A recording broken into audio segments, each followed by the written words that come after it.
عن أنس بن مالك رضي الله تعالى عنه قال كان النبي صلى الله عليه وسلم إذا أراد أن يدخل الخلاء قال اللهم إني أعوذ بك من الخبث والخبائث রসুল আকরাম সাল্লাল্লাহু আলাইহি সাল্লাম যখন ইস্তেঞ্জায় প্রবেশ করতেন তখন আল্লাহর কাছে দোয়া করতেন, আল্লাহ আমি আপনার কাছে পানাহ চাই, খবিস জিন ভূত থেকে পানাহ চাই, বদ অভ্যাস থেকে আপনার কাছে পানাহ চাই। বদ অভ্যাস দ্বারা উদ্দেশ্য ইস্তেঞ্জায় যাওয়ার পরে এমন কর্ম যেন আপনার দ্বারা না হয় যেই কর্মে আপনার যৌবনের ক্ষতি হতে পারে, এটা বদ অভ্যাস।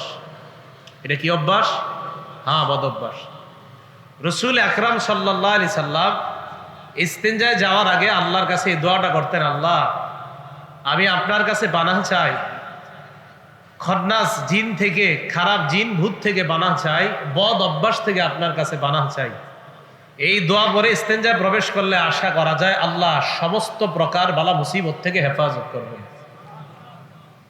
4 নাম্বার, ইস্তেঞ্জা থেকে যখন বের হবেন ডান পা দিয়ে বের হবেন এবং একটা দোয়া পড়বেন। তিরমিজি শরীফ হাদিস নাম্বার 7, আনা আয়েশা উম্মুল মুমিনিন রাদিয়াল্লাহু তাআলা আনহা কানা নবী সাল্লাল্লাহু আলাইহি ওয়াসাল্লাম ইযা আরাদাল খুরুজ মিনাল খালা অথবা ইযা খারাজা মিনাল খালা। আম্মা জান আয়েশা বলেন, আল্লাহর নবী যখন ইস্তেঞ্জা সারার পর যখন বাহিরে আসতেন, ক্বালা গুফরানাক, আল্লাহর কাছে বলতেন আল্লাহ আমি আপনার মাগফিরাত চাই, আপনার ক্ষমা চাই। নবী ইস্তেঞ্জা থেকে বের হওয়ার পর বলতেন আল্লাহ আমি আপনার ক্ষমা চাই, আমি আপনার মাগফিরাত চাই। আরেকটা দোয়া আছে, সেটাও বলা যায় আলহামদুলিল্লাহিল্লাযী আযহাবা আন্নিল আযা ওয়া আফানি। সমস্ত প্রশংসা আল্লাহর, যিনি আমার থেকে কষ্টদায়ক, আমার ভিতরে যে মলমূত্র ছিল এইগুলো আমাকে বের করার ব্যবস্থা করে দিয়েছেন। প্রশংসা, সমস্ত প্রশংসা আল্লাহ। বের হওয়ার পর আল্লাহর কাছে মাগফিরাত চাওয়া, এ হলো 4 নাম্বার কাজ। 5 নাম্বার, যাদের বাসায় গোসলখানা আছে এটা মন দিয়ে শোনেন, বিসমিল্লাহ। এই গোসলখানার মধ্যে ইস্তেঞ্জা করবেন না। গোসলখানা আলাদা টয়লেট থাকলে ভিন্ন কথা, যদি শুধু গোসলখানা হয় ওই গোসলখানার মধ্যে ইস্তেঞ্জা না করা। আবু দাউদ শরীফের 27 নাম্বার হাদিস, এই হাদিসের বর্ণনাকারী সাহাবার নাম আব্দুল্লাহ ইবনে মুগাফফাল রাদিয়াল্লাহু তাআলা আন। আর আব্দুল্লাহ ইবনে মুগাফফাল রাদিয়াল্লাহু তাআলা আনহু قال قال رسول الله صلى الله عليه وسلم لا يبولن احدكم في مستحمه ثم يتوضأ فيه, তোমাদের কেউ যেন তার গোসলখানার মধ্যে প্রস্রাব না করে। গোসলখানার মধ্যে প্রস্রাব করে, করার পর এরপর ওযু করে। আল্লাহ নবী বলেন ফাইন্না আম্মাতাল ওয়াসওয়াসি মিনহু, তোমাদের কেউ যদি গোসলখানার মধ্যে প্রস্রাব করো আবার ওযু করো, তোমার মধ্যে ওয়াসওয়াসা সৃষ্টি হবে, সন্দেহ সৃষ্টি হবে। বারবার হুজুরে ফোন দিবা, হুজুর আমি যেই জায়গায় প্রস্রাব করেছি ওই জায়গায় আমি ওযু করলাম, আমার ওযু হইছে কি হয় নাই, এই টেনশনে পড়ে যাবেন আপনি। খালি হুজুরে ফোন দিবেন, নবীজি তো বলেই দিছে, তো এনে প্রস্রাব করলাগা, তুমি করার কারণেই তো তোমার ভিতরে ওয়াসওয়াসা সৃষ্টি হয়েছে। যদি না করতা হুজুরে আর টাকা খরচ করে ফোন দেওয়া দরকার ছিল না। সুন্নাহ মোতাবেক ইস্তেঞ্জার জায়গায় ইস্তেঞ্জা করতা, ওযুর জায়গায় ওযু করতা, তাহলে তোমার মাসালাও জিজ্ঞাসা করা লাগতো না, 1 টাকা 1 মিনিটে খরচ হইতো না। রাসূল আকরাম সাল্লাল্লাহু আলাইহি সাল্লাম বলে দিলেন কেউ যেন গোসলখানায় প্রস্রাব না করে, করার পর আবার সেখানে ওযু করে। তো এটা করার পরে কি হয়, তার মানে ওয়াসওয়াসা সৃষ্টি হয়। এ হলো 5 নাম্বার। 6 নাম্বার, ইস্তেঞ্জা আমরা যারা করি, করার ক্ষেত্রে অনেক সময় আবদ্ধ পানিতে ইস্তেঞ্জা করে, আবদ্ধ পানিতে প্রস্রাব ছেড়ে দেয় জিনিসটা, আবদ্ধ পানির মধ্যে। এই আবদ্ধ পানিতে ইস্তেঞ্জা করবেন না, এটা রাসূল সাল্লাল্লাহু আলাইহি সাল্লামের নিষেধ। আবার প্রবাহমান পানিতে ইস্তেঞ্জা করা নিষেধ, আল মুআজামুল আওসাতে আসছে। বাকি এটা আবদ্ধ পানিতে ইস্তেঞ্জা করা নিষেধ, মুসলিম শরীফের 281 নাম্বার হাদিস, আমাদের মাদ্রাসার পাঠ্যপুস্তক অনুযায়ী। এই হাদিসের বর্ণনাকারী জাবের রাদিয়াল্লাহু তাআলা আন জাবির ইবনে আব্দুল্লাহ রাদিয়াল্লাহু তাআলা আনহু قال قال رسول الله صلى الله عليه وسلم, আল্লাহর নবীর সাহাবা জাবের রাদিয়াল্লাহু তাআলা আনহুর বর্ণনা, নাহা রাসূলুল্লাহ সাল্লাল্লাহু আলাইহি ওয়াসাল্লাম আইয়ুবালা ফিল মাইর রাকিদ। জাবের বলেন আল্লাহর নবী নিষেধ করেছেন আবদ্ধ পানির মধ্যে যদি আমরা প্রস্রাব না করি, তাহলে আবদ্ধ পানিতে প্রস্রাব করা যাবে না, গোসলখানায় প্রস্রাব করা যাবে না। 7 নাম্বার, মানুষ যেই রাস্তা দিয়ে চলাচল করে, গাছের ছায়া আছে যেই রাস্তায়, ওই রাস্তায় প্রস্রাব করা যাবে না। মুসলিম শরীফ 269 নাম্বার হাদিসের বর্ণনা, আবু হুরায়রা রাদিয়াল্লাহু তাআলা আনহুর বর্ণনা, ক্বালা রাসূলুল্লাহ সাল্লাল্লাহু আলাইহি ওয়াসাল্লাম, আল্লাহ নবী বলেন ইত্তাকুল্লা আনাইন, তোমরা দুইটা এমন কাজ থেকে বাঁচো, এই দুইটা কাজ করলে তোমাদের উপর অভিশাপ হবে। কয় কাজ করলে অভিশাপ হবে? নবীজি বললেন এমন দুইটা কাজ আছে যে দুইটা কাজ তোমরা প্রায় সময় মানুষের সামনে করে দেন, দেয়ালের পাশে দাঁড়ায় ছেড়ে দেয়, এটা অভিশপ্ত কাজ। শোনেন, নবীজি বললেন দুইটা এমন কাজ যেই কাজ করলে তোমাদের উপর অভিশাপ হবে, এই দুই কাজ থেকে বাঁচো। বলেন আমাদের উপর অভিশাপ হবে এমন কয়টা কাজ করলে আমাদের উপর অভিশাপ হতে পারে? 1 নাম্বার, সাহাবারা বললেন ওয়ামাল্লা আনানি ইয়া রাসূলুল্লাহ, অভিশপ্ত দুইটা কাজ কি যে দুই কাজ করলে অভিশাপের কারণ হতে পারে? নবীজি বললেন 1 নাম্বার, আল্লাযী ইয়াতাখাল্লা ফি তরিকিন নাস, মানুষ যেই রাস্তা দিয়ে চলাচল করে এই রাস্তার মধ্যে যেই ব্যক্তি মলমূত্র ত্যাগ করে এই ব্যক্তি অভিশাপের কাজ করে। মানুষ যেই রাস্তায় চলাচল করে এই রাস্তায় মলমূত্রের কাজ করলে অভিশাপের কাজ করে। রাতের বেলা হতে পারে আপনাদের কোনো ড্রাইভার এমন হয়েছে যে কোনো ড্রাইভার আপনি হঠাৎ গাড়ি থামাইলেন, আশেপাশে প্রস্রাব পায়খানার জায়গা পাইতেছেন না, বাস আপনি এক জায়গায় বসে ছেড়ে দিয়েছেন জিনিসটা। সকালবেলা মানুষ তো এই দিক দিয়ে যাওয়ার সময় সে কষ্ট পাইতেছে, এই কষ্ট পাওয়ার সাথে সাথে আপনার উপর অভিশাপ শুরু হয়ে গেছে। 1 নাম্বার, মানুষের রাস্তায় মলমূত্র ত্যাগ করা নিষেধ, এটা হলো অভিশাপের 1 নাম্বার অভিশপ্ত কাজ। 2 নাম্বার, আও ফি জিল্লিহি, মানুষ যেই গাছের ছায়ায় আশ্রয় নেয় ওই ছায়ার মধ্যে প্রস্রাব করা নিষেধ। একটা গাছের ছায়া, মানুষ বাতাস খাওয়ার জন্য ওখানে বসে। ঢাকা শহরের চমৎকার উদাহরণ হলো ফ্লাইওভার গুলা, যে ফ্লাইওভার ওভারব্রিজ গুলা, এই ওভারব্রিজ গুলার নিচে সাধারণত কিছু মানুষ, এই মানুষগুলার মাথার মধ্যে কি আছে আল্লাহ জানে, এরা কি করে ফ্লাইওভারের গোড়াতে প্রস্রাব পায়খানা করে রাখে। এটা অভিশপ্ত কাজ, এটা অন্যায়, এটা নিষেধ। এলো 7 নাম্বার। 8 নাম্বার, প্রস্রাব করার সময় রাসূল আকরাম সাল্লাল্লাহু আলাইহি সাল্লাম আরেকটা বিষয় গুরুত্ব দিয়েছেন, কোন গর্তের মধ্যে প্রস্রাব করবেন না। একটা গর্ত কোথাও দেখছেন, এখানে প্রস্রাব করবেন না। এইখানে প্রস্রাব করা নিষেধ কেন? আবু দাউদ শরীফের 161 নাম্বার হাদিস, নাহা রাসূলুল্লাহ সাল্লাল্লাহু আলাইহি ওয়াসাল্লাম, আল্লাহ নবী নিষেধ করেছেন আইয়ুবালা ফিল জুহরি, আল্লাহ নবী গর্তের মধ্যে প্রস্রাব করতে নিষেধ করেছেন। নবীজি কেন নিষেধ করলেন? অন্য বর্ণনায় আসছে ফাইন্নাহা মাসাকিনুল জিন্নি, গর্তগুলা হলো জিন্নাতের ঘর। আরেক বর্ণনায় গর্তের মধ্যে যদি সাপ বিচ্ছু থাকে, ওই সাপ বিচ্ছু তোমার লজ্জাস্থানে দংশন করতে পারে। নাউজুবিল্লাহ, সাপ বিচ্ছু তোমার লজ্জাস্থানে দংশন করতে পারে। গর্তে প্রস্রাব করে দিলে তো গর্তের মধ্যে যে জিনিস থাকে ওটা বের হয়ে আসে, বের হওয়ার পর ওটা আপনাকে দংশন করতে পারে। আপনাকে দংশন না করলেও অন্য কাউকে দংশন করতে পারে, কারণ আপনি চলে যাওয়ার পরে এটা এখান থেকে বের হয়ে যেতে পারে। এলো 8 নাম্বার, গর্তে প্রস্রাব করা যাবে না। 9 নাম্বারটা মন দিয়ে শুনেন, কি? একজনে প্রস্রাব করে, আরেকজন দাঁড়ায় রয়েছে ঢিলা নিয়ে, দুইজন কথা কয়। একজন প্রস্রাবে আছে, আরেকজন ঢিলা নিয়ে দাঁড়াইছে, তুই তাড়াতাড়ি শেষ কর, আরে আমিও পানি নিব, তুই শেষ কর তাড়াতাড়ি। এই যে দুইজনে কথা, এই ইস্তেঞ্জার সময় কথা বলা নিষেধ। কথা বুঝে আসছে? বলেন ইস্তেঞ্জার সময় কি বলা নিষেধ? হ্যাঁ, এটা গর্হিত কাজ, এটা অন্যায় কাজ, কথা বলা যাবে না। রাসূল আকরাম সাল্লাল্লাহু আলাইহি সাল্লাম নিষেধ করেছেন। নাসাই শরীফের 37 নাম্বার হাদিস, আব্দুল্লাহ ইবনে ওমর রাদিয়াল্লাহু তাআলা আনহুমার বর্ণনা।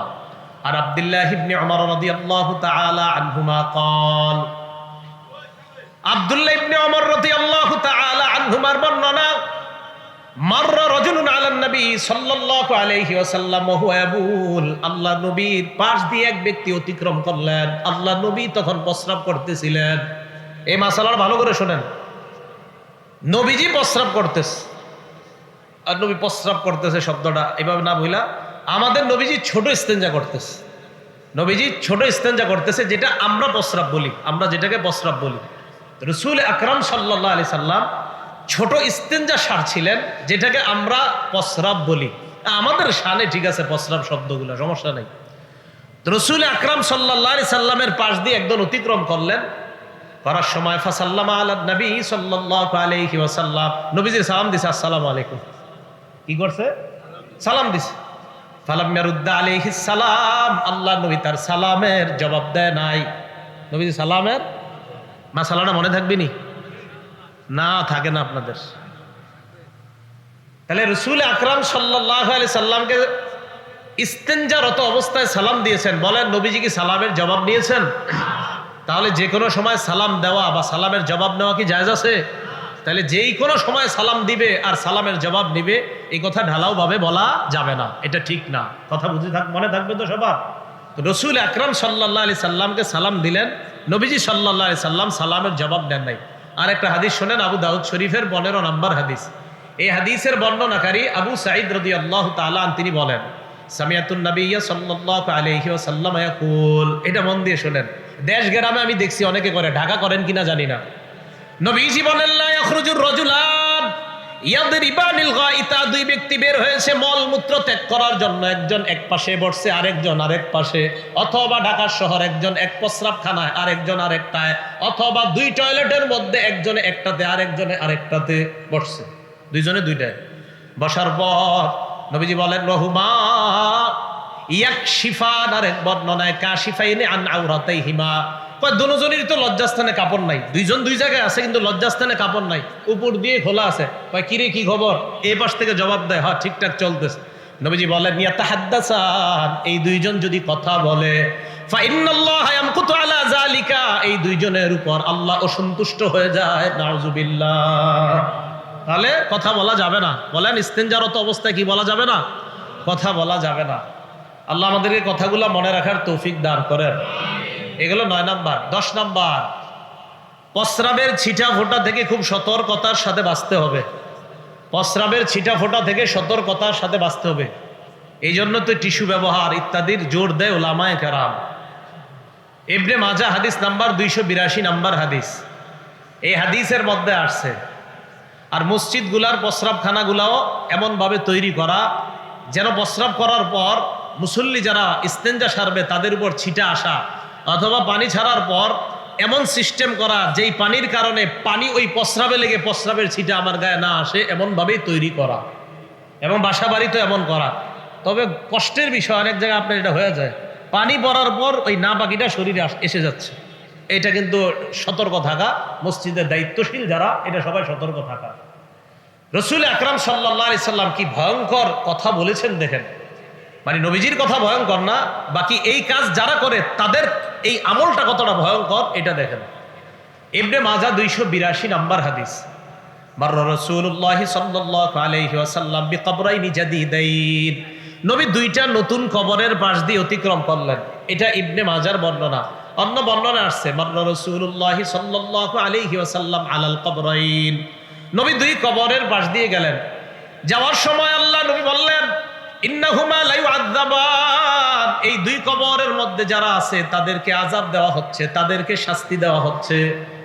আল্লাহ নবী বললেন, ওমা ইউআযাবানি ফি কাবীর, তাদেরকে বড় কোনো কঠিন কারণে শাস্তি দেওয়া হচ্ছে না। সাহাবাদেরকে আল্লাহ নবী বললেন, দুইটা অপরাধের কারণে দুই কবরওয়ালা শাস্তি পাইতেছে। কয় অপরাধ? 1 নাম্বার, আম্মা আহাদুহুমা ফাকানা ইয়ামশি বিন নামিমা, একজন চুগলখড়ি করত, একজনের কথা আরেকজনের কাছে লাগিয়ে বেড়াইতো, এই জন্য তার কবরে শাস্তি হচ্ছে। ও আম্মাল আখার ফাকানা লা ইস্তাতিরু মিনাল বাউল, আরেকজন প্রস্রাবের ছিটা ফোঁটা থেকে বাঁচতো না, প্রস্রাবের থেকে বাঁচার জন্য সে ভালোভাবে পবিত্রতা অর্জন করতো না, প্রস্রাবের ছিটা ফোঁটা শরীরে লাগলো কিনা এটার ব্যাপারে সে যে সতর্কতা অবলম্বন করা প্রয়োজন এটা করতো না। তো নবীজি বলেন, দুই কবরে দুইজনের শাস্তি হচ্ছে, একজন নাপাকি থেকে সঠিকভাবে না বাঁচার কারণে, আরেকজনের শাস্তি হচ্ছে এই ব্যক্তি চুগলখড়ি করত। আল্লাহ এই বিষয়গুলো আমাদেরকে গুরুত্ব সহকারে অনুধাবন করে এই বিষয়গুলো সতর্কতার সাথে আমলে যেন আনতে পারি, আল্লাহ তৌফিক দান করেন। 11 নাম্বার, প্রস্রাব ইত্যাদি করার সময় কেবলার সামনে দিয়েও প্রস্রাব পায়খানা করবেন না, কেবলা পিছনে দিয়েও প্রস্রাব পায়খানা করবেন না। আবার বলছি, কেবলার সামনে দিয়েও প্রস্রাব পায়খানা করা যাবে না, কেবলা পিছনে দিয়েও না। মা বোনরা শোনেন, বাচ্চাদেরকে কমোডে কেবলা পিছনে দিয়ে অথবা কেবলা সামনে দিয়ে বাচ্চাদেরকেও বসাবেন না। স্বামীরা স্ত্রীদেরকে বলে দিবেন, বাচ্চাকে যখন কমোডে বসায় তখন যেন এই বাচ্চার সামনে এবং পিছনটা এটা যেন কেবলার দিকে না হয়। মনে থাকবে তো? রাসূল আকরাম সাল্লাল্লাহু আলাইহি সাল্লাম হাদিসের মধ্যে বলে, দেখেন আবু দাউদ শরীফ হাদিস নাম্বার 7, এই হাদিসের মধ্যে রাসূল আকরাম সাল্লাল্লাহু আলাইহি সাল্লাম বলেন, নবীজির সাহাবা সালমান ফারসি রাদিয়াল্লাহু তাআলা আনহুকে এক ব্যক্তি বললেন, বা ইহুদিদের থেকে বলা হলো, সালমান, তোমাদের নবী দেখি তোমাদেরকে সবকিছু শিখায়। বা কি শিখায়? তো এক বর্ণনা আসছে, কদ আল্লামাকুম নাবিয়্যুকুম কুল্লা শাইইন হাত্তাল কিরাআহ, তোমাদের নবী দেখি তোমাদেরকে সব কিছু শিখায়, প্রস্রাব পায়খানা কিভাবে করবা এটাও দিয়ে শিখায়। বলেন আলহামদুলিল্লাহ। আমাদের নবী আমাদেরকে এত মায়া করে যে প্রস্রাব পায়খানা কিভাবে সঠিকভাবে করা যাবে এটাও শিখেছে। হযরতে সালমান গর্ব করে বলতেন, আজাল, হ্যাঁ হ্যাঁ, আমাদের নবী এত মায়া, এইগুলাও আমাদেরকে শিখাইয়া দিছে। সুবহানাল্লাহ। শুধু তাই নয়, আমরা কিভাবে কোথায় বসবো শিখাইয়া দিছে। লাকাদ নাহানা আন নাস্তাকবিলাল কিবলা, আল্লাহ নবী আমাদেরকে নিষেধ করছেন আমরা যেন প্রস্রাব পায়খানা করার সময় বিগাইতিন আও বাউলিন, গায়েত মানে হলো টয়লেটে যেটা করা হয়, বাউলিন মানে হলো প্রস্রাব, মলমূত্র ত্যাগ করার সময় যেন আমরা কেবলাকে সামনে না রাখি। এটা আবু দাউদ শরীফের 7 নম্বর হাদিস। তাহলে কেবলা সামনে রাখা যাবে না, এতটুকু পাইলাম। আর কেবলা যে পিছনে রাখা যাবে না, এই দলিল পরের হাদিসে, আবু দাউদের 8 নম্বর হাদিসে রাসূল সাল্লাল্লাহু আলাইহি সাল্লাম বলেছেন, লা ইস্তাকবিলিল কিবলাতা ওয়ালা ইস্তাদবিরহা। মাদ্রাসা ছাত্র যারা আছেন আপনারা তো জানেনই, ইস্তিকবালে কেবলা, ইস্তিদবারে কেবলা, আবু দাউদ এবং তিরমিজির লম্বা আলোচনা। তো কেবলাকে সামনেও দেওয়া যাবে না, কেবলাকে পিছনেও দেওয়া যাবে না। আল্লাহ আমাদের সকলকে এবং বাচ্চাদেরকেও ছোটবেলা থেকে যেন এইভাবে অভ্যস্ত করে তুলতে পারি, আল্লাহ তৌফিক দান করেন। 12 নাম্বার, ইস্তেঞ্জা করার পর তাকান আমার দিকে, ডান হাত দিয়ে ইস্তেঞ্জার পবিত্রতাটা সারবেন না। কোন হাত দিয়ে? মানে ডান হাত ব্যবহার করবেন না, বাম হাত ব্যবহার করবেন, ডান হাত না। সহিহ বুখারী হাদিস নাম্বার 154 নাম্বার হাদিস, ক্বালা রাসূলুল্লাহ সাল্লাল্লাহু আলাইহি ওয়াসাল্লাম, আল্লাহ নবী বলেন, ইদা বালা আহাদুকুম, তোমাদের কেউ যখন প্রস্রাব করে, ফালা ইয়াখুযান্না যাকারাহু বিয়ামিনিহি, সে যেন তার ডান হাতের মাধ্যমে লজ্জাস্থান স্পর্শ না করে। তোমাদের কেউ যখন ইস্তেঞ্জা করে, প্রস্রাব করে, সে যেন ডান হাত দ্বারা তার লজ্জাস্থান না ধরে, স্পর্শ না করে। ওয়ালা ইয়াস্তানজিয়া বিয়ামিনিহি, ডান হাত দ্বারা যেন ওই ইস্তেঞ্জার জায়গাটা, অপবিত্র জায়গাটা যেন ডান হাতের মাধ্যমে পবিত্র না করে। হ্যাঁ, ডান হাতে আপনি পানির জিনিসটা ধরতে পারেন, কিন্তু আপনার লজ্জাস্থান বা অপবিত্র জায়গাগুলোতে যেন ডান হাত না লাগে। কথা মনে থাকবে তো? এটা হলো 12 নাম্বার। তাহলে বাম হাত দ্বারা। 13 নাম্বার, ইস্তেঞ্জা করার সময় যারা ঢিলা ব্যবহার করবেন, কমপক্ষে 3টা ঢিলা ব্যবহার করবেন। কয়টা? 3টা। যদি মাটির ঢিলা ইত্যাদি আর কি ব্যবহার করা হয়, তো ঢাকা তো টিস্যু ব্যবহার করা হয়। গ্রামগঞ্জের মাদ্রাসাগুলোতে এখনো আছে। হযরত মনে মেঘল পড়ছেন না? মেঘল তো আছে এখনো। তো এইগুলা চট্টগ্রাম কেন্দ্রিক মাদ্রাসাগুলোতে এখনো ঢিলা আছে, দেশগ্রামে আছে। পাহাড়পুর মাদ্রাসা, কুমিল্লা, আমাদের এই মাদ্রাসাগুলোতে এখনো আছে। তো ঢিলা ব্যবহার করলে কমপক্ষে 3টা। আবু দাউদ শরীফের 7 নম্বর হাদিসে ওই যে হযরত সালমান ফারসি বলেছেন, নবীজি আমাদেরকে নিষেধ করেছেন, আন্নাস্তানজিয়া বিআকাল্লা মিন সালাসাতি আহজার, 3টা পাথরের কম যেন আমরা না নেই, 3টার বেশি যেন নেই। তাহলে ঢিলা কমপক্ষে 3টার চেয়ে বেশি হওয়া যায়। যারা ঢিলা নেবেন, ওই সুন্নাহ যদি কেউ আদায় করতে পারেন করবেন। আর কি, এটা করার পর পানি ব্যবহার করবেন। এটা করার পর কি ব্যবহার করবেন? পানি। সূরা তওবার 108 নম্বর আয়াত যখন নাজিল হয়েছে, এই আয়াতের অনুবাদটা আগে শোনেন, এরপরে ঘটনাটা শোনাই। আল্লাহ পাক রব্বুল আলামিন বলেন, আউযু বিল্লাহি মিনাশ শাইতানির রাজীম, ফীহি রিজালুন ইউহিব্বুনা আন ইয়াতাতাহহারু ওয়াল্লাহু ইউহিব্বুল মুত্তাহহিরিন। আল্লাহ পাক কোরআনের মধ্যে জানায়া দেয়, অমুক এলাকায় মসজিদের মধ্যে একদল মুসল্লি আছে। এই মুসল্লিরা এমন যারা পবিত্রতা অর্জন করতে পছন্দ করে। আল্লাহ পবিত্রতা অর্জনকারীদেরকে ভালোবাসেন। আল্লাহ পবিত্রতা অর্জনকারীদেরকে কি বাসেন? ভালো। এই জায়গায় অনুবাদটা, আল্লাহ বেশি পবিত্রতা অর্জনকারীদেরকে ভালোবাসে। বলেন কি বলছি? বেশি বেশি পবিত্রতা অর্জনকারীদেরকে ভালোবাসে। এই আয়াত নাজিল হওয়ার পর নবীজি গেছে কুবা এলাকায়, এলাকার নাম কুবা। এই কুবা এলাকায় যাওয়ার পর নবীজি কুবাবাসীদেরকে বললেন, তোমরা এমন কি আমল করো, কিভাবে পবিত্রতা অর্জন করো, যে তোমাদের ব্যাপারে আল্লাহ কোরআনে আয়াত নাজিল করে দিছে। তখন তারা বললেন, ইয়া রাসূলুল্লাহ, আমরা ঢিলা ব্যবহার করার পর পানির মাধ্যমে ভালোভাবে পবিত্রতা অর্জন করে নেই। আল্লাহর নবী বললেন, তোমাদের এই পবিত্রতা ডাবল হওয়ার কারণে আল্লাহ তোমাদেরকে অধিক পবিত্রতা অর্জনকারী বলে কোরআনে আয়াত নাজিল করে দিলেন। তাহলে অধিক পবিত্রতা অর্জন করা। তাহলে টিস্যু যারা নিবেন নেওয়ার পরেও পানি নেওয়া, টিস্যু নেওয়ার পরে কি নেওয়া বলেন? পানি নেওয়া, এটা অধিক পবিত্রতা। বিসমিল্লাহ। 14 নাম্বার, হাড্ডি দ্বারা, কাগজ দ্বারা, কয়লা, এরপরে আপনার শুকনা গোবর ইত্যাদি এইগুলা দ্বারা ইস্তেঞ্জার জায়গা পরিষ্কার করা যাবে না। আবু দাউদ শরীফের 7 নাম্বার হাদিসে আসছে, সালমান ফারসি রাদিয়াল্লাহু তাআলা আনহু বলেন, নাহানা আন নাস্তানজিয়া বিরাজিইন আও বিআজমিন। রাসূল আকরাম সাল্লাল্লাহু আলাইহি ওয়াসাল্লাম আমাদেরকে হাড্ডি দ্বারা অথবা শুকনা গোবর ইত্যাদি দ্বারা, বক্তব্যের ছেলেরা পরে দেখবেন শুকনা গোবর, গাছের কাঁচা পাতা, খাদ্য দ্রব্য, কয় জিনিস দ্বারা ইস্তেঞ্জা করা নিষেধ, এগুলা দেখবেন এরা বলে, বাচ্চারা বলে, যদিও আপনাদের 50 বছরেররাও পারেন না, কষ্ট নিয়ে না, অথচ পারা দরকার ছিল আমাদের। এগুলা এগুলা এগুলা কিন্তু এগুলা ফরজে আইন বিদ্যা, এগুলা জানা দরকার। ওলামায়ে কেরামকে জিজ্ঞাসা করবেন, এগুলো মুসলমানের জানা জরুরি। না আপনি পবিত্রতা অর্জন করা সঠিকভাবে তো জানলেন না, কষ্ট নেন নাই তো, তাহলে কষ্ট না নিলে শিখে নিয়েন। শিখবেন? শিখে নিয়েন সবাই, আল্লাহ শিখার তৌফিক দান করেন। তো রাসূল আকরাম সাল্লাল্লাহু আলাইহি সাল্লাম আমাদেরকে জানায়া দিলেন নামাজের আগে এইভাবে পবিত্রতা অর্জন করা। এবার আসেন, ইস্তেঞ্জা করার পর আমরা যাদের ঘরে বাচ্চা আছে, বাচ্চা 2 ধরনের হবে, হয়তো ছেলে হবে, না হয় মেয়ে হবে। এখন ম্যাক্সিমাম মহিলাদের প্রশ্ন স্বামীর মাধ্যমে আলেমদের কাছে প্রশ্ন পাঠায়, হুজুর বাচ্চারা শরীরে প্রস্রাব করলে শরীর নাপাক হবে কিনা? বাচ্চারা প্রস্রাব করলে নাপাক হবে কিনা? বাস ইমাম নববী রহমতুল্লাহি আলাইহি মুসলিম শরীফের ব্যাখ্যায় লিখে দিয়েছেন, লা খিলাফা ফি নাজাসাতিহি, বাচ্চা প্রস্রাব করলে, পায়খানা করলে যে নাপাক হবে এই ব্যাপারে কোনো ইখতিলাফ নাই। উলামায়ে কেরাম ইজমা, ঐক্যমত, বাচ্চা প্রস্রাব পায়খানা করলেও শরীর নাপাক হয়ে যাবে। বাচ্চা প্রস্রাব পায়খানা করলেও নাপাক হয়ে যাবে।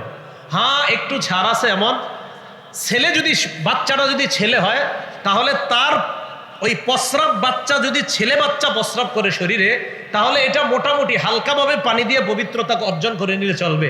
কিন্তু মেয়ে বাচ্চা যদি প্রস্রাব করে তাহলে ভালোভাবে ধৌত করতে হবে।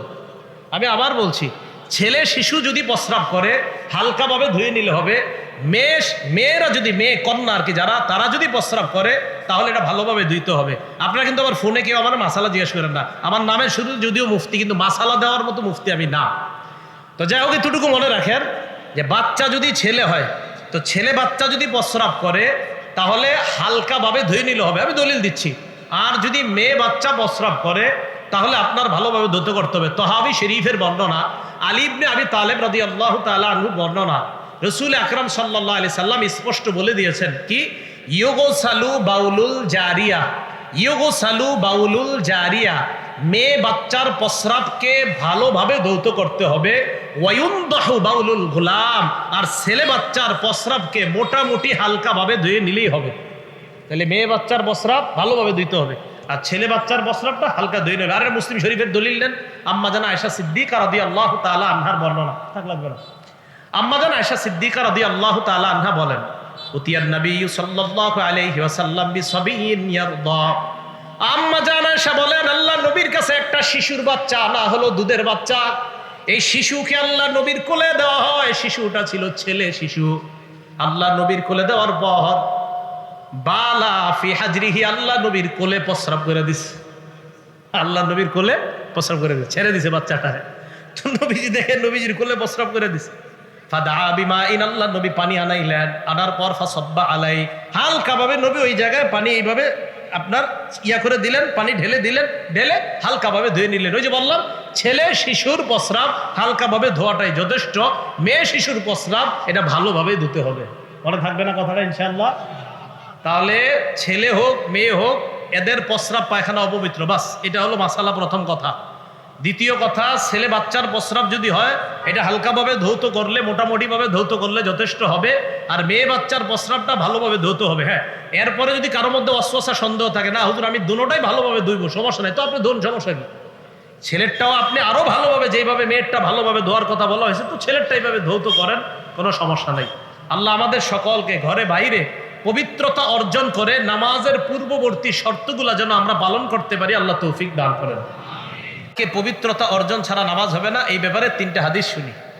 তিরমিজি শরীফের 1, 2, 3, এই প্রথম 3টা হাদিস শুনবো আমরা। তিরমিজি শরীফের 1 নম্বর হাদিস, ক্বালা রাসূলুল্লাহ সাল্লাল্লাহু আলাইহি ওয়াসাল্লাম, লা তুকবালু সালাতুন বিগাইরি তুহুরিন, আল্লাহ নবী বলেন পবিত্রতা অর্জন ছাড়া লা তুকবালু সালাত, কোনো নামাজ গ্রহণ করা হবে না। পবিত্রতা অর্জন ছাড়া কোনো নামাজ গ্রহণ করা হবে না।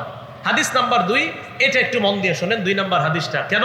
কারণ আগামীকাল ফজর থেকে আপনারা আমি এখন যেভাবে বলবো এইভাবে নিয়তটা পাল্টানো শুরু করবেন ফজর থেকে। ক্বালা রাসূলুল্লাহ সাল্লাল্লাহু আলাইহি ওয়াসাল্লাম, আল্লাহ নবী বলেন নামাজের আগে তোমরা যারা ওযু করবা, পবিত্রতা অর্জন করবা, তোমরা যারা পবিত্রতা অর্জন করার সময় ভালোভাবে তোমরা পবিত্রতা অর্জন করবা। আল্লাহ নবী বলেন যখন তোমরা ওযুর মাধ্যমে মুখ ধৌত করবা, ভালোভাবে ধৌত করবা। কেন? দেখেন নবীজি বলেন ইযা তাওয়াদ্দা আল আব্দুল মুসলিমু আউল মুমিন, কোন মুসলমান অথবা মুমিন বান্দা যখন ওযু করে, ফাগাসালা ওয়াজহাহু, পানি দিয়ে যখন তার মুখ ধৌত করে, খারাজাত মিন ওয়াজহিহি কুল্লু খাতিআতিন নাযারা ইলাইহা বিআইনাইহি।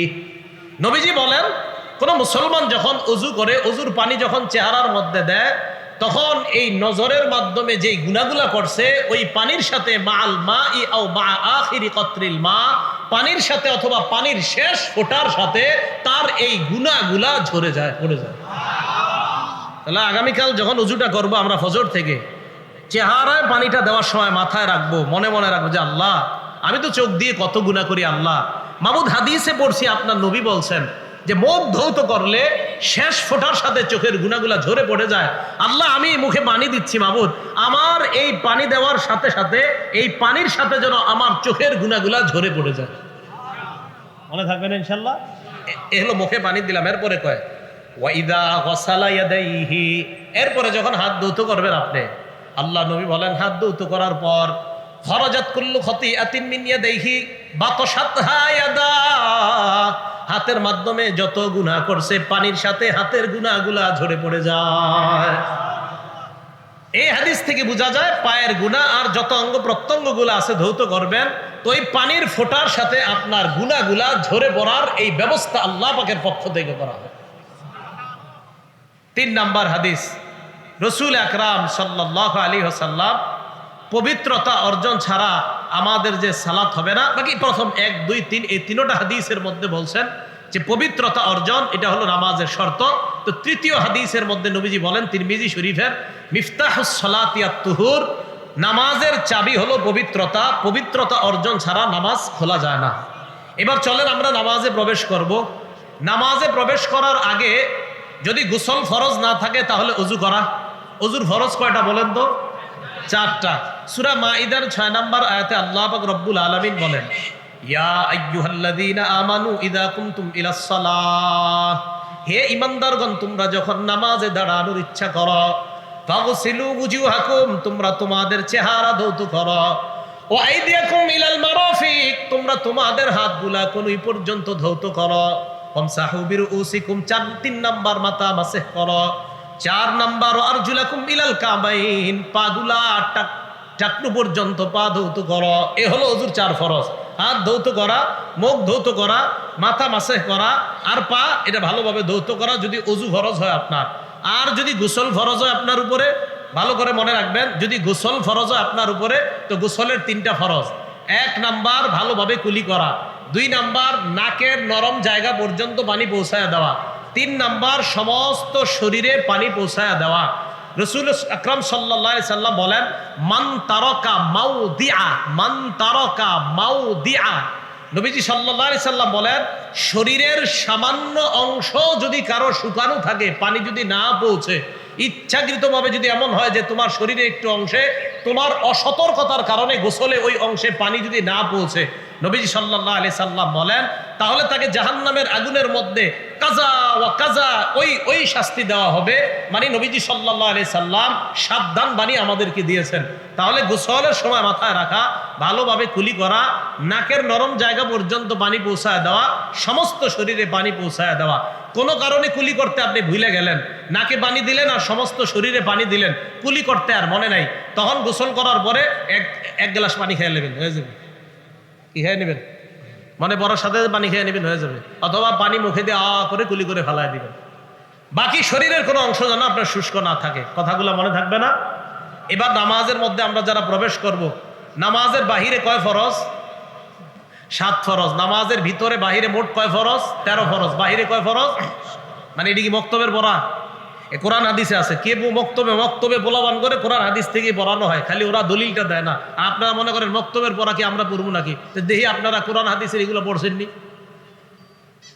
নামাজের বাইরে 7 ফরজ। 1 নাম্বার শরীর পাক করা, শরীর পবিত্র করা। সূরা মাইদার 6 নম্বর আয়াতে আল্লাহ বলেন, ওয়াইন কুনতুম জুনুবান ফাত্তাহহারু, যদি তোমরা অপবিত্র হও, তোমাদের উপর যদি গোসল ফরজ হয়, ভালোভাবে তোমরা গোসল করে নাও, ভালোভাবে তোমরা পবিত্রতা অর্জন করে নাও। 1 নাম্বার শরীর পাক, 2 নাম্বার কাপড় পাক। কাপড় পাকের দলিল হলো সূরা মুদ্দাসসিরের 4 নাম্বার আয়াত। আল্লাহ বলেন, ওয়াসিয়াবাকা ফাতাহহির, তোমরা তোমাদের কাপড় পবিত্র করো। এই জায়গায় রাসূল বলছে, হাবিব আপনি আপনার কাপড় সমূহ পবিত্র করেন। তাহলে কাপড়গুলা পবিত্র করা এটা নামাজের বাহিরে 2 নাম্বার ফরজ। 3 নাম্বার নামাজের জায়গা পবিত্র করা। সূরা বাকারা আয়াত নাম্বার 125 আল্লাহ বলেন, ওয়াহিদনা ইলা ইব্রাহিম ওয়া ইসমাঈল আন তাহহিরা বাইতিয়া লিত-তাইফিনা ওয়াল আকিফিনা ওয়ার রুকআইস সুজুদ। আল্লাহ বলেন, ইব্রাহিম এবং ইসমাঈল আলাইহিস সালাতু ওয়াস সালাম দুইজনকে আমি বললাম, আপনারা দুইজন আন তাহহিরা বাইতিয়া, আমার ঘরটা আপনারা পবিত্র করেন, লিত-তাইফিনা তায়েফকারীদের জন্য, ওয়াল আকিফিনা যারা ইতিকাফ করবে তাদের জন্য, ওয়ার রুকআই যারা রুকু করবে তাদের জন্য, আর সুজুদ যারা সিজদা করবে তাদের জন্য। তাহলে 3 নাম্বার নামাজের জায়গা পবিত্র করা সূরা বাকারার 125 নাম্বার আয়াত দ্বারা প্রমাণিত হয়। এটা হলো 4 নাম্বার। সহিহ বুখারীর 335 নাম্বার হাদিসের বর্ণনা। ক্বালা রাসূলুল্লাহ সাল্লাল্লাহু আলাইহি ওয়াসাল্লাম, আল্লাহ নবী বলেন, ওয়াতিতু খামসান লাম ইউতাহুন্না আহাদুন ক্বাবলি, নবীজি বলেন আমাকে এমন 5টা জিনিস দেওয়া হয়েছে, আমার পূর্বে এই 5 জিনিস আর কাউকে দেওয়া হয় নাই। 1 নাম্বার নুসিরতু বিররুবি মাসিরাতা শাহরিন, আমার ব্যাপারে 1 মাসের দূরত্বে বেঈমানদের অন্তরে কম্পন সৃষ্টি করে দেওয়া হয়। আমি যদি কোথাও জিহাদের ময়দানে রওনা করব, তো নুসিরতু বিররুবি মাসিরাতা শাহরিন, বেঈমানদের অন্তরে বিররুবি আল্লাহ রূপ সৃষ্টি করে দেয়, কাঁপন সৃষ্টি করে দেয়। 1 মাসের দূরত্বে এই কাঁপন সৃষ্টির মাধ্যমে আল্লাহর পক্ষ থেকে আমি নবীকে সাহায্য করা হয়, আমার পূর্বে আর কারো নবীকে এইভাবে সাহায্য করা হয় নাই। 1। 2 নাম্বার রাসূল আকরাম সাল্লাল্লাহু আলাইহি সাল্লাম বলেন, ওয়াজুইলাত লিয়াল আরদু মাসজিদান ওয়া তাহুরা, পুরা দুনিয়াটা আমার জন্য মসজিদ করে দেওয়া হয়েছে, নামাজের জায়গা, এবং পুরা দুনিয়াটা আমার জন্য পবিত্রতার মাধ্যম বানায় দেওয়া হয়েছে। আগের উম্মত নির্দিষ্ট জায়গায় গিয়ে ইবাদত করা লাগতো। এই উম্মতের ইবাদত যেই কোনো জায়গায় নামাজের সময় হবে, তো পবিত্র জায়গায় নামাজ পড়লেই আল্লাহ তার নামাজ কবুল করে নেবেন। এই জন্য রাসূল আকরাম সাল্লাল্লাহু আলাইহি সাল্লাম বললেন, পুরা দুনিয়াটাই পবিত্র। হ্যাঁ, যদি অপবিত্র থাকে তো 3 নাম্বার নামাজের বাহিরের ফরজ হলো জায়গাটা পবিত্র করে নেওয়া। রাসূল আকরাম সাল্লাল্লাহু আলাইহি সাল্লামকে যে 5টা জিনিস দেওয়া হয়েছে, এর মধ্যে 3 নাম্বার নবীজি বলেন, ওয়া উহিল্লাত লিয়াল গনাইম, গনিমতের মাল আমার জন্য বৈধ করে দেওয়া হয়েছে। 4 নাম্বার ওয়া উতিতুশ শাফাআ, আমাকে ব্যাপকভাবে সুপারিশ করার বৈধতা দেওয়া হয়েছে। কিয়ামতের ময়দানে মানুষ বিপদের মধ্যে পড়বে, আল্লাহর পক্ষ থেকে আমাকে সর্বপ্রথম ব্যাপকভাবে আল্লাহ যেন বিচারের পাল্লা কায়েম করেন, এই সুপারিশের বৈধতা একমাত্র আমাকে দেওয়া হবে। 5 নাম্বার ওয়া কানান নাবিয়্যু ইবাসু ফি কওমিহি খাসসা, অন্যান্য নবীদেরকে নির্দিষ্ট গোত্রের মধ্যে প্রেরণ করা হয়েছে। ওয়া বুইসতু ইলান নাসি আম্মা, আমাকে গোটা জগতের জন্য নবী হিসেবে আল্লাহ প্রেরণ করছেন। তাহলে এই 5টা জিনিসের মধ্যে 2 নাম্বার হলো পুরা দুনিয়াটা আমার জন্য আল্লাহ পবিত্রতা এবং সেজদার জায়গা বানিয়েছেন। তাহলে পবিত্র হওয়া জায়গা, এটা হলো নামাজের বাহিরের 7 ফরজের 3 নাম্বার ফরজ। 4 নাম্বার ফরজ সতর ডাকা।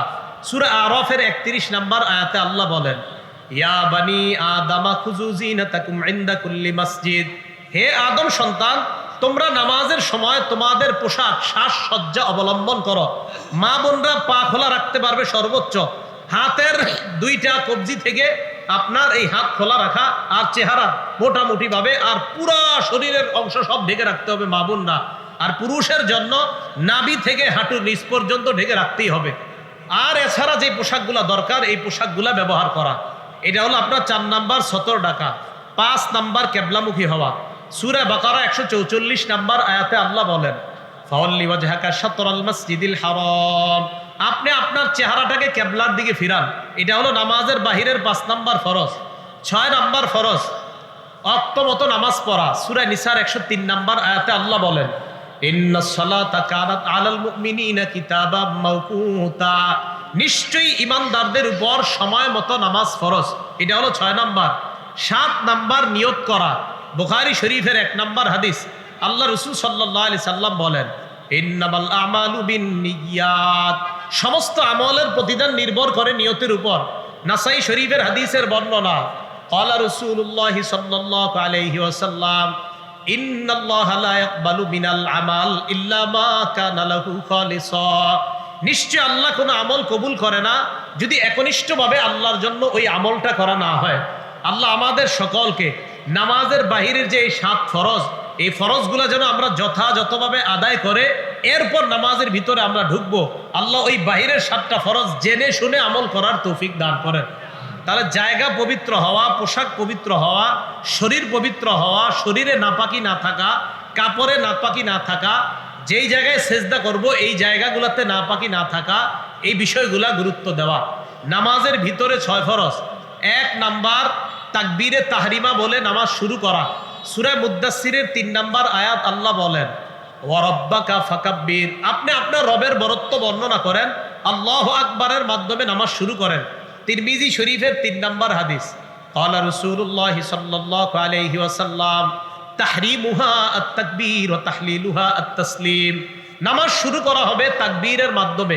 বাংলাটা ভালোভাবে মনে রাখবেন, নামাজের বাহিরে যত হালাল কাজ আল্লাহু আকবারের মাধ্যমে এই সব হালাল কাজকে হারাম করা হয়। নামাজের বাহিরে যেই কাজগুলা করা হালাল, এই আল্লাহু আকবারের মাধ্যমে নামাজের ভিতরে ওই বাহিরের হালালগুলা হারাম করা হয়। এই জন্য এটাকে বলা হয় তাকবীরে তাহরিমা ওয়া তাহলিলুহা আত-তাসলিম, সালামের মাধ্যমে ওই হালাল কাজগুলা আবার আপনার জন্য বৈধ করা হয়। তাহলে 1 নাম্বার তাকবীরে তাহরিমা বলা। 2 নাম্বার দাঁড়িয়ে নামাজ পড়া। সূরা বাকারার 238 নাম্বার আয়াতে আল্লাহ বলেন, ওয়া কুমু লিল্লাহি কানিতিন, আল্লাহর সামনে তোমরা বিনীতভাবে দাঁড়াও।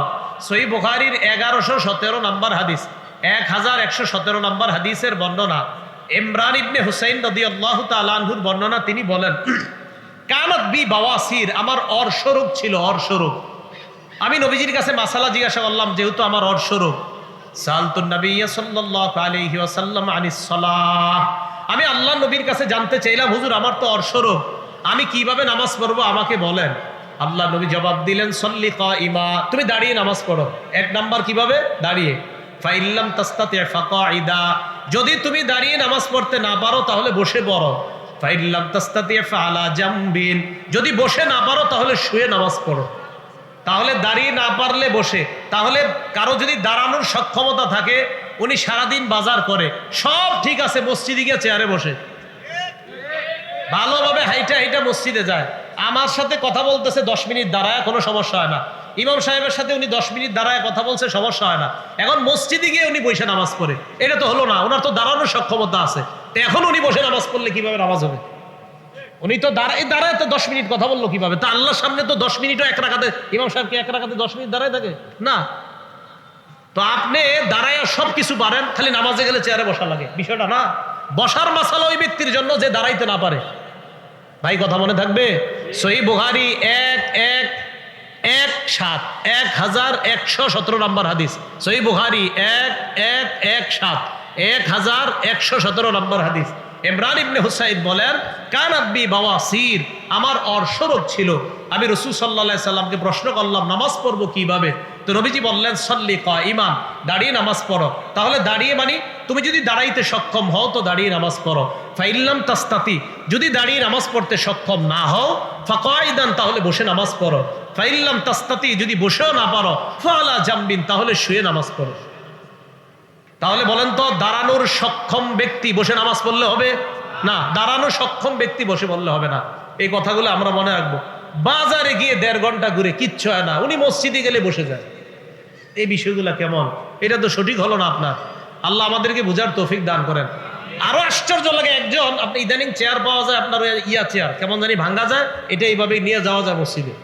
এই চেয়ার এইভাবে নিয়ে আমি জুমা পড়াইতে যাই যে রাস্তায়, তো রমজান মাসে তো আপনার আর খানা নাই। আর রমজান মাসে খানা আছে দিনের বেলা? তো আগে আগে মসজিদে গেলে প্রচুর মানুষ এসে ডিস্টার্ব করে, এই জন্য চিন্তা করি কি করা যায়। তো এর আগে একটা মসজিদ আছে, কোন মসজিদ সেটা বলবো না, তো যেই কোনো এক মসজিদে আমি বসে থাকি কিছুক্ষণ, বসে আপনার হয়তো কোরআন শরীফ পড়ি বা কিছু করি, সময়টা কাটাই, তারপর মসজিদে যাই। এক লোক আপনার এইভাবে উনি চেয়ারটা এইদিকে নিয়ে মসজিদে ঢুকার পর খাদেম সাহেবের সাথে দীর্ঘক্ষণ দাঁড়ায়, ঠিক চেয়ারও এই জায়গায় আছে, তাও কত কষ্ট কথা বলতেছে দীর্ঘক্ষণ। এই কথার কথা বইলা উনি আপনার চেয়ারটা পাইতে গিয়ে চেয়ারে বসে, তো খাদেম সাহেব জিজ্ঞাসা করলাম নামাজ পড়ে কিভাবে, চেয়ারে বসে। মানে এটা মানে আপনি সুন্দর এটা নিয়ে গেলেন, আবার খাদেম সাহেবের দিক নির্দেশনা দিতেছেন, এইভাবে মুছো, এটা করো ওইটা করো, দাঁড়ায় দাঁড়ায়, কিন্তু দাঁড়ায় দাঁড়ায় সব করতে। তো আল্লাহর সামনে আপনি এই অদ্দোহা সূরা পরিমাণ দাঁড়ায় থাকতে পারলেন না? ভাই কথাগুলো বোঝার চেষ্টা করবো আমরা।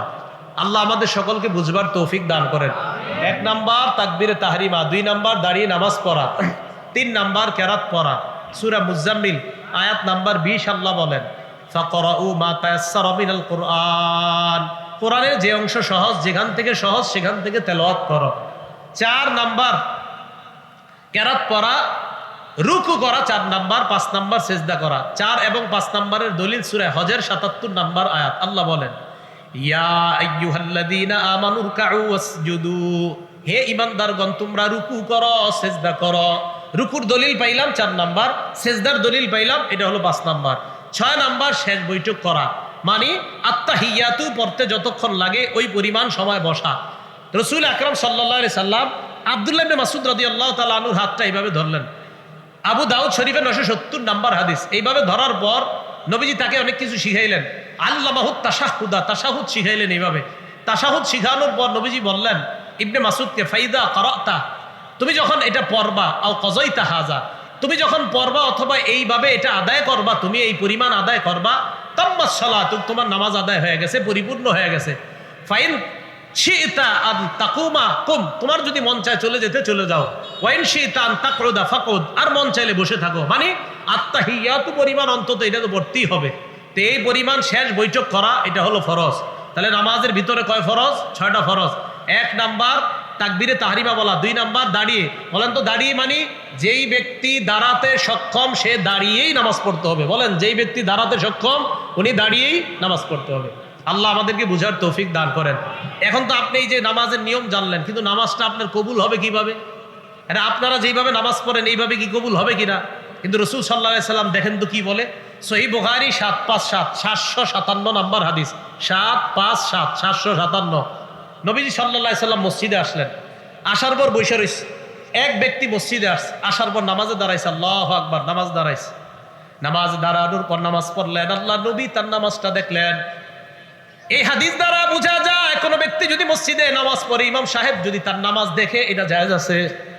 ইমাম সাহেব যদি কোনো ব্যক্তির সুন্নত নামাজ দেখে, মুসল্লির, এটা দেখতে পারবে। কারণ নবীজি সাল্লাল্লাহু আলাইহি সাল্লাম এক সাহাবার নামাজ দেখতেছে, দেখেন কি হয়। নামাজ দেখার পর ওই ব্যক্তি নামাজের সালাম ফিরাইলেন, ফিরানোর পর আল্লাহ নবীর কাছে আসলেন। আসার পর সাল্লামা আলান নবী সাল্লাল্লাহু আলাইহি ওয়াসাল্লাম, আল্লাহ নবীকে সালাম দিলেন। ফারাদ্দা আলাই, আল্লাহ নবী তাকে সালামের জবাব দিলেন। নবীজি তাকে বললেন ইরজি ফাসাল্লি ফাইন্নাকা লাম তুসাল্লি, যাও তুমি আবার নামাজ পড়ো, কারণ তুমি নামাজ পড়ো নাই। যাও তুমি নামাজ পড়ো, তুমি নামাজ পড়ো নাই।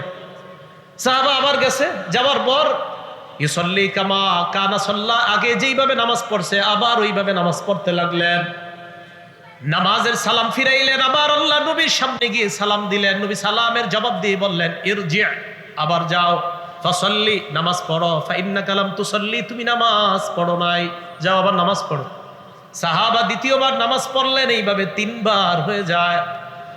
সাহাবা আল্লাহ নবীকে বললেন ইয়া রাসূলুল্লাহ মা উহসিনু গায়রা, আমি এর চাইতে ভালো নামাজ পড়তে জানি না, আল্লিমনি, এর চাইতে যদি ভালো নামাজ থাকে আমাকে আপনি শিখিয়ে দেন। তাহলে ইমাম সাহেব যদি কোনো মুসল্লির নামাজ দেখে, দেখার পর যদি বলে ভাই আপনি তো সেজদায় গিয়া 2 পা পিছন দিয়ে উঠায় ফেলেন, কয় পা? 2 পা একসাথে। অনেক মুসল্লি সেজদা দিয়ে 2 পা একসাথে পিছনে উঠায়, সেজদাতে 2টা পিছন দিয়ে এভাবে দাঁড়া করায় রাখে, নামাজ কিন্তু ঝামেলা হয়ে গেছে। 2 পা একসাথে উঠে গেলে নামাজ ঝামেলা হয়ে যাবে। 1 পা মাটিতে থাকতেই হবে সেজদায় গেলে। হ্যাঁ, হেদায়া মাসালা আছে স্পষ্ট। 2 পা উপরে কিন্তু উঠা যাবে না। এখন ইমাম সাহেব আপনার নামাজ দেখলো, দাঁড়িয়ে দাঁড়িয়ে আপনার নামাজ দেখলো, দেখার পর আপনার বললো ভাই আপনার নামাজ আবার পড়েন, হয় নাই, আপনি কি করেন? আপনি নামাজ হয় নাই মানে না, আপনি মানে যে ঝাড়ি মারলেন নামাজ হয়, হুজুরি কইলো নামাজ হয় না, তা আপনি রাগ হয়ে গেলেন নামাজ হয় নাই মানে। তো এইভাবে নামাজের মধ্যে আপনার যখন ইমাম সাহেব বলা, তাহলে বলেন তো ইমাম সাহেব বলাটা নবীর সুন্নাহ কিনা? আরে নবীজি বলছেন এক সাহাবাকে যে তুমি যাও আবার নামাজ পড়ো, তাহলে ইমাম সাহেবের দেখাটা সুন্নাহ কিনা? আচ্ছা, এরপরে এই বলাটা যে তুমি নামাজ, আপনি আবার নামাজটা পড়েন ভাই, আপনার নামাজ হয় না, এই বলাটা ওনার অধিকার আছে কিনা? 3 নম্বরে আপনি পাল্টা হুজুরকে বলা উচিত, হুজুর আমার নামাজ তো আমি এর চেয়ে ভালো জানি না, কিভাবে পড়তে হয় আমারে শিখায় দেন। তো সাহাবা নবীজি বললেন হুজুর আমারে শিখায় দেন। তো নবীজি বললেন ইদা কুমতা ইলা সালাত, যখন তুমি নামাজের ইচ্ছা করবা, ফাকাব্বির, তখন তুমি তাকবীর বলে নামাজ শুরু করবা। এরপর সানা পড়ার পর কোরআনের যেই সূরা তোমার সহজ হয়, ফাকরা মা তায়াসসারা মাকা মিনাল কোরআন, কোরআনের যেই জায়গা থেকে সহজ সেই জায়গা থেকে তেলাওয়াত করবা। দেখেন কি কয় এরপর, সুম্মারকা, এরপর তুমি রুকু করবা। এখান থেকে মন দিয়ে শুনেন, রুকুর মধ্যে যখন তুমি যাইবা, হাত্তা তাতমাইন্না রাকিআ, ধীরস্থিরতার সাথে তুমি রুকু করবা, ধীরস্থিরতার সাথে তুমি রুকু করবা। বলেন বাংলাটা কিভাবে? আবার কিসের ভাবে? এরপরে কি কয় দেখেন, সুম্মার ফারাসাকা মিনার রুকু হাত্তা তা'তাদিলা কাইমা, রুকু থেকে সোজা হয়ে দাঁড়াবা। বলেন বাংলাটা, রুকু হয়ে। এবার আমার দিকে তাকান, মুরব্বীরা কষ্ট নিয়েন না, অনেক মুরব্বীরা এমন করে, এমনি সোজা হয়ে হাঁটে, কিন্তু নামাজে রুকু থেকে এইভাবে বাঁকা হয়ে থাকে, মানে বুঝা ইমাম সাহেব সেজদা যান তাড়াতাড়ি, এইভাবে উঠা আপনার পুরো ওঠে না, এভাবে থাকে, মানে তাড়াতাড়ি যান তাড়াতাড়ি। ভাই আপনার রুকু তো হলো না। রাসূল সাল্লাল্লাহু আলাইহি সাল্লাম বলছেন হাত্তা তা'তাদিলা কাইমা, আপনি একদম সোজা হয়ে দাঁড়াতে হবে। আচ্ছা আপনারা সত্যি করে বলেন এই ভুলগুলো হয় কিনা? এই যে রুকু থেকে এইভাবে সোজা হয়ে না দাঁড়ায়, এইভাবে থাকে, মানে উনি তাড়াতাড়ি সেজদায়, যদি ইমামের পিছনে হয় তাই বুঝায় হুজুর আরে সেজদায় যান আপনি তাড়াতাড়ি, আমি তো আর পারতেছি না। এটা হলো হুজুরের পিছনে হইলে, আর একা একই হইলে তো বাস চলছে, একের পর এক চলতেছে এটা। এরপরে রাসূল সাল্লাল্লাহু আলাইহি সাল্লাম বলেন সুম্মাসজুদ, এরপর সেজদা করো।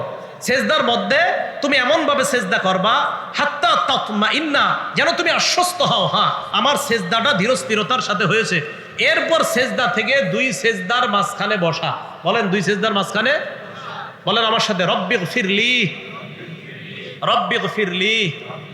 2 সেজদার মাঝখানে এটা পড়বেন যদি পারেন, আর যদি আরেকটু পারেন আল্লাহুম্মা গফিরলি ওয়ারহামনি ওয়াজবুরনি ওয়ারফানি ওয়াহদিনি ওয়াআফিনি ওয়ারজুকনি।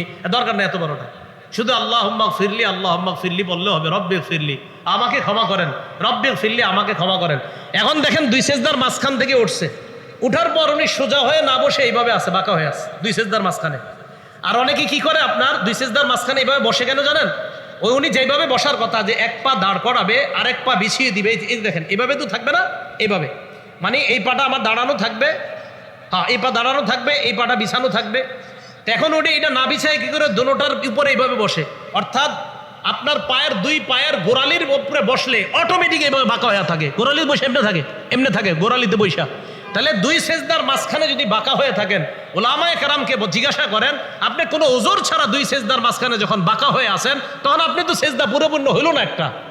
আপনার এক সেজদা হওয়ার জন্য শর্ত আপনি 2 সেজদার মাঝখানে সোজা হয়ে বসতে হবে, যদি না বসেন তো আপনার সেজদা আদায় হলো না। তা আবার ওই অবস্থায় সেজদায় চলে যাওয়া মানে আপনি সেজদা একটা করলেন, তারপরে তো 2 সেজদা হলো না।